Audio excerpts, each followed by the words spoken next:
ಮಸೀದಿ ಕಟ್ಟಲಿಕ್ಕೆ ಪೊಲೀಸರ ಪ್ರೊಡಕ್ಟ್ ಐತಿ. ಇಷ್ಟು ಜನರ ವಿರೋಧದ ಮಧ್ಯೆ ಮತ್ತು ನಾವು 80-90% ಹಿಂದೂಗಳು ದಿನ ಅವ್ರು 3 ಹೊತ್ತು ಚಾಲೂ ಮಾಡೋರು, 5 ಹೊತ್ತು. ನಿಮ್ಮ ಸಂಪ್ರದಾಯ, ನಿಮ್ಮ ಆಚಾರ ವಿಚಾರ, ನಿಮ್ಮ ಜನ ಎಲ್ಲದಾರ ಅಲ್ಲಿ ಮಾಡ್ಕೊಳ್ರಿ, ನಮ್ದೇನು ಬೇಡ ಅನ್ನಂಗಿಲ್ಲ. ಒಂಥರ ತಗಲಕ್ಕೆ ಸರ್ಕಾರ ಇಲ್ಲಿ ಮಾಡ್ತಾ ಇದ್ದಾರೆ. ಇದು ಹೈದ್ರಾಬಾದ್ ನಿಜಾಮನ್ ಥರ ಸರ್ಕಾರ ಇಲ್ಲಿ ನಡೀತದೆ. ಅದಕ್ಕೆ 65 ಸೆಕ್ಟರ್ ಎಲ್ಲ ಹಿಂದೂಗಳಿಗೆ ನಾನು ವಿನಂತಿ ಮಾಡ್ಕೋತೀನಿ, ನಿಮ್ಮ ತಂದೆ ತಾಯಿ ಹೆಣ್ಣರು ಮಕ್ಕಳು ಎಲ್ಲರನ್ನು ಕರ್ಕೊಂಡು BTD ಬರೋಣ ಒಂದ್ಸಲ. ಯಾಕೆ ಹಿಂದೂಗಳ ಮೇಲೆ ಭಾವನೆಗೆ ಧಕ್ಕೆ ಬರೋಂಗೆ ನೀವು ನಡ್ಕೋತೀರಿ? ಇದು ಬಾಗಲಕೋಟೆಯ BTDಯ ಮುಂದೆ ನಾವಿದ್ದೇವೆ. ಈಗ ಸದ್ಯ ನಮ್ಮ ಜೊತೆ ಹಿಂದೂ ಹೋರಾಟಗಾರರಿದ್ದಾರೆ. ಬಾಗಲಕೋಟೆಯ ನವನಗರದಲ್ಲಿ ಅಥವಾ ಬಾಗಲಕೋಟೆಗೆ ಸಂಬಂಧಪಟ್ಟಂತೆ ಅನೇಕ ಮಸೀದಿಗಳ ಬಗ್ಗೆ ಒಂದಿಷ್ಟು ತಕರಾರುಗಳಿದೆ ಅನ್ನುವಂಥದ್ದು ಹಿಂದೂ ಸಂಘಟನೆಯರ ವಾದ. ಸದ್ಯ ನಮ್ಮ ಜೊತೆ ಹಿಂದೂ ಸಂಘಟನೆಯ ಅನೇಕ ಮುಖಂಡರಿದ್ದಾರೆ, ಅವ್ರನ್ನ ಮಾತನಾಡಿಸ್ತಾ ಹೋಗೋಣ. ಸರ್, ಏನು ಮುಖ್ಯವಾಗಿ ಏನು ಸಮಸ್ಯೆ ಆಗಿರುವಂಥದ್ದು? ಸಮಸ್ಯೆ ಆಗಿರುವಂಥದ್ದಂದ್ರೆ ನವನಗರದೊಳಗೆ ಸೆಕ್ಟರ್ ನಂಬರ್ 65 ಅದೇನೊಂದು ಜನವಸತಿ ಸೆಕ್ಟರ್ದೊಳಗೆ BTDದವರು ಒಂದು ಮಸೀದಿ ಕಟ್ಟಲಿಕ್ಕೆ ಪರ್ಮಿಷನನ್ನು ಕೊಟ್ಟಿದ್ದಾರೆ. ಈಗ ಅಲ್ಲಿ 90% ಹಿಂದೂಗಳು ನಾವಿದ್ದೀವಿ. ಬೆರಳೆಣಿಕೆಯಷ್ಟು ಮುಸಲ್ಮಾನರು ಕುಟುಂಬಗಳು ಅಲ್ಲಿ ಅದಾವೆ. BTDಯವರು ಮುಳುಗಡೆ ನೆಪ ಇಟ್ಕೊಂಡು ಅಲ್ಲೊಂದು ಮಸೀದಿ ಕಟ್ಟಲಿಕ್ಕೆ ಅವಕಾಶ ಕೊಟ್ರ. ನಮ್ಮ ಸ್ಥಳೀಯವಾಗಿ ಎಲ್ಲ ಜನ ಬಂದು BTDಗೆ ಮುತ್ತಿಗೆ ಹಾಕ್ತು, ಜಿಲ್ಲಾಧಿಕಾರಿಗೆ ಕಚೇರಿಗೆ ಮನವಿ ಕೊಟ್ಟರು. ಏನು ಮನವಿ ಮಾಡಿಕೊಂಡ್ರು ಒಟ್ಟು ಇವರು ಕೇಳ್ತಾ ಇಲ್ಲ BTDಯವರು. ಹಾಗಾಗಿ ಪರ್ಮಿಷನ್ ಕೊಟ್ಟಿದ್ದಾರೆ. ಆಮೇಲೆ ಅಲ್ಲಿ ಮಸೀದಿ ಕಟ್ಟಲಿಕ್ಕೆ ಪೊಲೀಸರ ಪ್ರೊಡಕ್ಟ್ ಐತಿ. ಇಷ್ಟು ಜನರ ವಿರೋಧದ ಮಧ್ಯೆ ಮತ್ತು ನಾವು 80-90% ಹಿಂದೂಗಳು ದಿನ ಅವ್ರು 3 ಹೊತ್ತು ಚಾಲೂ ಮಾಡೋರು, 5 ಹೊತ್ತು. ನಾವು ಹೆಂಗೆ ತಡ್ಕೋಬೇಕು? ಅದು ಕನ್ನಡದಾಗೂ ಇರೋದಿಲ್ಲ, ಅದು ಉರ್ದುದಾಗಿರ್ತೈತಿ. ನಮ್ಮ ಭಾವನೆಗಳ ಧಕ್ಕೆ ಆಗ್ತದೆ. ನಮ್ಮ ಸುತ್ತಮುತ್ತಲ ವಯೋವೃದ್ಧರದಾರ, ಆಮೇಲೆ ಸಣ್ಣ ಮಕ್ಕಳದಾರ, ಮತ್ತು ಶಿಕ್ಷಣ ಕಲಿಯೋ ಎಲ್ಲ ಮಕ್ಕಳದಾರ. ಪ್ರತಿಯೊಂದಕ್ಕೂ ನಮಗೆ ತೊಂದರೆ ಆಗ್ತೈತಿ. ನಿಮ್ಮ ಸಂಪ್ರದಾಯ, ನಿಮ್ಮ ಆಚಾರ ವಿಚಾರ, ನಿಮ್ಮ ಜನ ಎಲ್ಲದಾರ ಅಲ್ಲಿ ಮಾಡ್ಕೊಳ್ರಿ, ನಮ್ದೇನು ಬೇಡ ಅನ್ನಂಗಿಲ್ಲ. ಯಾವುದು ಮುಳುಗಡೆ ಆಗೈತಿ ಅದಕ್ಕೆ ಕೊಡ್ತಿದ್ರೆ ಕೊಡಲಿ, ನಮ್ದೇನು ತಪ್ಪಿಲ್ಲ. ಮತ್ತು BTD ಒಳಗೊಂದು ನಿಯಮ ಐತಿ. ಏನಂದ್ರೆ ಎಲ್ಲಿ ಜನವಸತಿ ಐತಿ, ನಿವೇಶನ ಪರ್ಪಸ್, ಯಾವ ಉದ್ದೇಶಕ್ಕಾಗಿ ನೀವು ನಿವೇಶನ ಕೊಡ್ತೀರಿ ಅದಕ್ಕೆ ಉಪಯೋಗ ಮಾಡ್ಕೋಬೇಕಂತ ಜನವಸತಿ ಐತಲ್ಲಿ. ಮತ್ತು ಜನವಸತಿನೂ ಹಿಂದೂಗಳದಾರ. ಅಲ್ಲಿ ಯಾವ ನಿಯಮ ಐತಿ, ಅವ್ರು ಏನೊಂದು ಬ್ಲೂ ಪ್ರಿಂಟ್, ನಾನು ಈ ಥರ ಕಟ್ಕೋತೀನಿ ಬಿಲ್ಡಿಂಗ್ ಅಂತ, ಯಾವುದೇ ಕಟ್ಟಡ ಕಟ್ಟಲಿ ಅದಕ್ಕೊಂದು ಏನು ಅವರು ಬ್ಲೂ ಪ್ರಿಂಟ್ ಕೊಟ್ಟಿರ್ತಾರೆ, ಅಲ್ಲಿ ಅದೇ ಪ್ರಕಾರ ಕಟ್ಟಬೇಕು. ಇವ್ರಿಗೆ ಚೀಫ್ ಇಂಜಿನಿಯರು, ಡಿವಿಷನ್ನು, ಸಬ್ ಡಿವಿಷನ್ನು, 100 ಜನ ನೌಕರದಾರದಾರೆ. ಅದಕ್ಕೆ ಸಂಬಂಧಪಟ್ಟಂತೆ ಅವ್ರು ಅದನ್ನು ಗಮನ ವಹಿಸ್ಬೇಕು. ಆ ಸೆಕ್ಟ್ರಿಗೆ ಯಾರು JE ಬರ್ತಾರೆ, ಏನು ಮಾಡ್ತಾರೆ JE, ಅವ್ರೇನು ಪರ್ಮಿಷನ್ ಕೊಟ್ರೆ, ಪರ್ಮಿಷನ್ ತಕ್ಕ ಅದನ್ನು ಕಟ್ಟಕತ್ತಾರೋ ಇಲ್ಲೋ ವಿಚಾರ ಮಾಡಬೇಕಲ್ಲ. ಅದನ್ನು ಯಾವುದನ್ನು ವಿಚಾರ ಮಾಡಲಾರ್ದ ಎಲ್ಲ ನಿಯಮವನ್ನು ಗಾಳಿಗೆ ತೂರಿ ಒಂಥರ ತಗಲಕ್ಕೆ ಸರ್ಕಾರ ಇಲ್ಲಿ ಮಾಡ್ತಾ ಇದ್ದಾರೆ. ಇದು ಹೈದ್ರಾಬಾದ್ ನಿಜಾಮನ್ ಥರ ಸರ್ಕಾರ ಇಲ್ಲಿ ನಡೀತದೆ. ಅವ ಏನು ದಬ್ಬಾಳಿಕೆ ಮಾಡಿದ್ನಲ್ಲ, ಹಂಗೆ ಈ ಕಾಂಗ್ರೆಸ್ನವ್ರು ನಮ್ಮ ಮೇಲೆ ದಬ್ಬಾಳಿಕೆ ಮಾಡ್ತಾ ಇದ್ದಾರೆ. ಹಿಂದೂಗಳ ಮೇಲೆ ದಬ್ಬಾಳಿಕೆ ಮಾಡಿದರೆ ಇದನ್ನು ಹಿಂದೂಗಳ ಸಹಿಸ್ಕೊಂಡು ಕೊಡೋಕ್ಕಾಗಲ್ಲ. ಅದಕ್ಕೆ 65 ಸೆಕ್ಟರ್ ಎಲ್ಲ ಹಿಂದೂಗಳಿಗೆ ನಾನು ವಿನಂತಿ ಮಾಡ್ಕೋತೀನಿ, ನಿಮ್ಮ ತಂದೆ ತಾಯಿ ಹೆಣ್ಣರು ಮಕ್ಕಳು ಎಲ್ಲರನ್ನು ಕರ್ಕೊಂಡು BTD ಬರೋಣ ಒಂದ್ಸಲ. ಯಾಕೆ ಹಿಂದೂಗಳ ಮೇಲೆ ಭಾವನೆಗೆ ಧಕ್ಕೆ ಬರೋಂಗೆ ನೀವು ನಡ್ಕೋತೀರಿ? ನಮ್ಮ ಅವ್ರ ಆಚಾರ ಈಗ ಎಲ್ಲಿ 90% 80% ಅಲ್ರಿ, 40% ಮುಸಲ್ಮಾನರು ಇರೋ ಅಲ್ಲಿ ನಮ್ಮ ದೇವಸ್ಥಾನ ಕಟ್ಟಿಸ್ತಾರೆ. ಇವ್ರು ಕೊಡ್ತಾರೆ ನೋಡೋಣ, ಕೊಡಲಿ. ನಮ್ಮ ದೇವಸ್ಥಾನ ಭಾಳ ಅದಾವೆ, ಮುಳುಗಡೆ ಆಗಲಿ ಶೆಡ್ನಾಗ ದೇವಸ್ಥಾನ ಅದಾವೆ ಇನ್ನೂ ಜಾಗ ಕೊಟ್ಟಿಲ್ಲ ಸರಿಯಾಗಿ. ಮತ್ತು ಒಂದು ಸೆಕ್ಟ್ರಿಗೆ ಎಷ್ಟು ದಬ್ಬಾಳಿಕೆ ಅಂದ್ರೆ, ಒಂದು ಸೆಕ್ಟ್ರಿಗೆ 4 ದಿಕ್ಕು, 4 ದಿಕ್ಕಿನೊಳಗೆ 3 ದಿಕ್ಕಿಗೆ ಇದೇ ಜಾಮಿಯಾ ಮಸೀದಿಗೆ ಅವರು ದೇವಸ್ಥಾನ ಇದನ್ನು ಕೊಡ್ತಾರೆ ಮಸೀದಿ ಕಟ್ಟಕ್ಕೆ.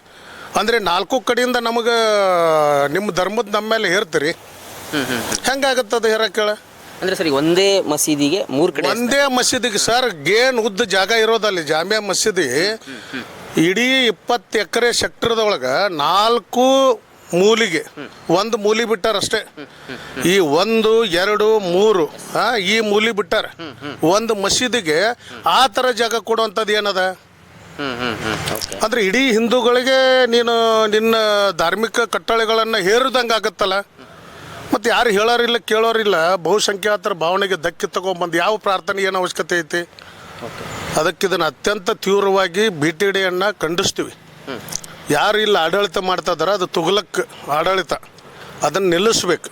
ಯಾರು ಹಿಂದೂಗಳ ಭಾವನೆ ಧಕ್ಕೆ ಬರೋ ಅವ್ರದ್ದು ಭಾವನೆಗಳನ್ನು ಕೇಳ್ರಿ. ನಿಮಗೆ ಲಿಖಿತವಾಗಿ ಹಿಂದೂಗಳು ಬೇಡ ಅಂತೇಳಿ ಕೊಟ್ಟಾಗ ಅದನ್ನು ನೀವು ಆಲೋಚನೆ ಮಾಡಬೇಕಾಗಿತ್ತಲ್ಲ.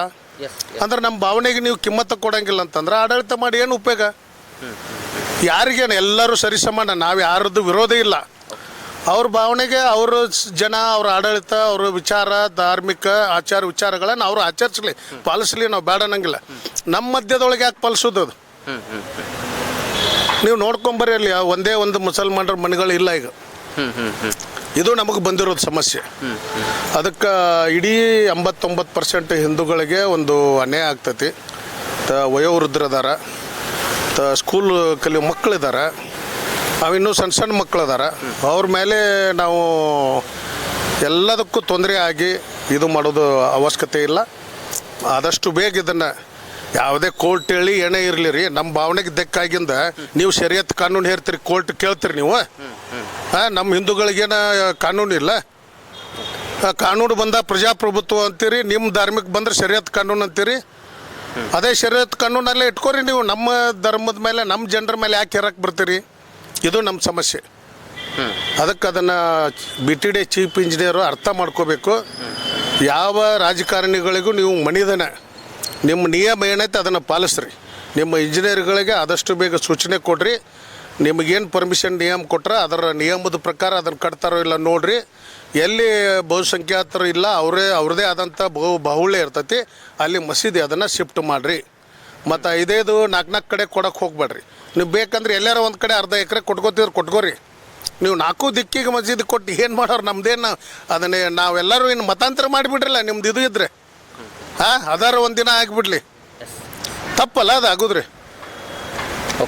ಅದಕ್ಕೆ ಏನು ಜನ ಇತ್ತೀಚೆಗೆ ಮಾತಾಡ್ಕೊಳಕತ್ತಾರ, 100 ಜನ ಹಿಂದೂಗಳ ಮಧ್ಯೆ 16 ಮುಸಲ್ಮಾನ್ ಕುಟುಂಬ ಬದುಕ್ಬೋದು, 100 ಜನ ಮುಸಲ್ಮಾನರ ಕುಟುಂಬಗಳ ಮಧ್ಯೆ ಒಂದೇ ಒಂದು ಹಿಂದೂ ಕುಟುಂಬ ಬದುಕಲಿಕ್ಕೆ ಸಾಧ್ಯ ಇಲ್ಲ ಅನ್ನುವಂಥದ್ದು ಇವತ್ತಿನ ಕೆಲವೊಂದು ನೋಡಿದಾಗ ಅದು ಗೊತ್ತಾಗ್ತಾ ಇದೆ.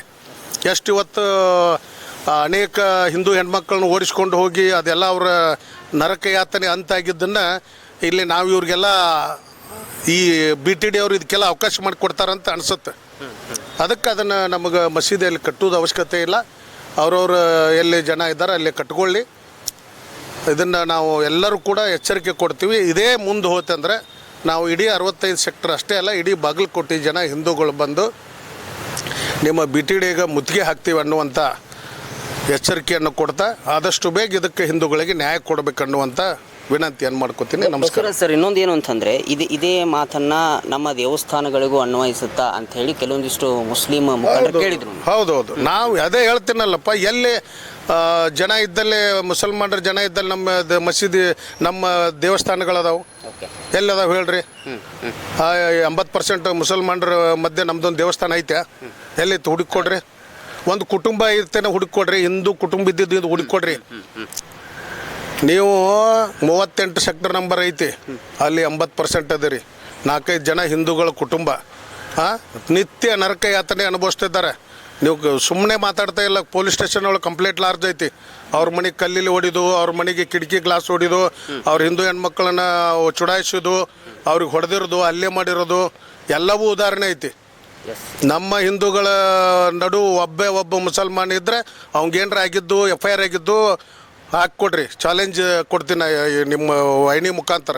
ಯಾರು ಮುಸಲ್ಮಾನರು ಮಾತಾಡ್ತಾರೆ ಸುಮ್ಮನೆ ಹುಡುಗಾಟಕ್ಕೆ ಮಾತಾಡೋದಲ್ಲ. ನಾವು ಸಾಮರಸ್ಯ ಅಂತಂದ್ರೆ ಅವ್ರಿದ್ದಲ್ಲಿ ನಾವಿದ್ದಲ್ಲಿ ಅವ್ರ ಸಾಮರಸ್ಯ ನಮಗಷ್ಟ ಅಲ್ಲ, ಅವ್ರಿಗೂ ಸಾಮರಸ್ಯ ಬೇಕು. ಯಾವ ಹಿಂದೂಗಳು ಸುರಕ್ಷಿತ ಅದಾರ ಹೇಳ್ರಿ?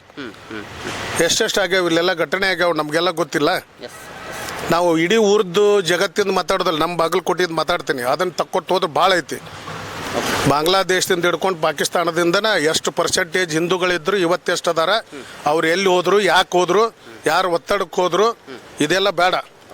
ಇನ್ನೊಂದು ಕಾಶ್ಮೀರ ಬಾಗಲಕೋಟೆ ಆಗಕ್ಕೆ ಕೊಡೋದಿಲ್ಲ, ಇನ್ನೊಂದು ಪಾಕಿಸ್ತಾನ ವಾತಾವರಣ ಇಲ್ಲಿ ಮಾಡಕ್ಕೆ ಕೊಡೋದಿಲ್ಲ. ಇಲ್ಲಿ ಹಿಂದೂಗಳ ಭಾವನೆಗೆ ಎಲ್ಲರೂ ಸಾಮರಸ್ಯದಿಂದ ಬದುಕಬೇಕು, ಎಲ್ಲರೂ ಒಂದಾಗಿ ಬದುಕಬೇಕು.